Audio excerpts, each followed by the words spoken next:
భారత తదుపరి ప్రధాన న్యాయమూర్తిగా జస్టిస్ భూషణ్ రామకృష్ణ గవాయ్ నియమితులయ్యారు. ప్రస్తుత సీజేఐ జస్టిస్ సంజీవ్ ఖన్నా పదవీ విరమణ చేసిన తర్వాత మే 14న జస్టిస్ గవాయ్ సీజేఐగా బాధ్యతలు స్వీకరిస్తారు. భారత 52వ ప్రధాన న్యాయమూర్తిగా జస్టిస్ గవాయ్ నియామకాన్ని ప్రకటిస్తూ న్యాయ మంత్రిత్వ శాఖ మంగళవారం నోటిఫికేషన్ జారీ చేసింది. ఏప్రిల్ 16న జస్టిస్ బీఆర్ గవాయ్ పేరును సీజేఐ సంజీవ్ ఖన్నా కేంద్ర ప్రభుత్వానికి సిఫారసు చేశారు. 2019 మే 24న సుప్రీంకోర్టు న్యాయమూర్తిగా పదోన్నతి పొందిన జస్టిస్ గవాయ్కు సీజేఐగా 6 నెలలకు పైగా పదవీకాలం ఉంటుంది. ఈ నవంబర్ 23న 65 ఏళ్లు నిండిన తర్వాత ఆయన పదవీ విరమణ చేయనున్నారు. ప్రస్తుత సీజేఐ జస్టిస్ సంజీవ్ ఖన్నా తర్వాత జస్టిస్ గవాయ్ అత్యంత సీనియర్ సుప్రీంకోర్టు న్యాయమూర్తి.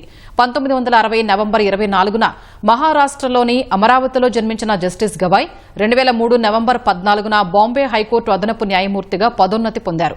2005 నవంబర్ 12న హైకోర్టుకు శాశ్వత న్యాయమూర్తి అయ్యారు. ఆర్టికల్ 370 రద్దు, ఎలక్టోరల్ బాండ్ల రద్దు, పెద్ద నోట్ల రద్దు వంటి పలు సంచలనాత్మక తీర్పుల్ని వెలువరించిన సుప్రీంకోర్టు రాజ్యాంగ ధర్మాసనాల్లో జస్టిస్ గవాయ్ సభ్యుడిగా ఉన్నారు.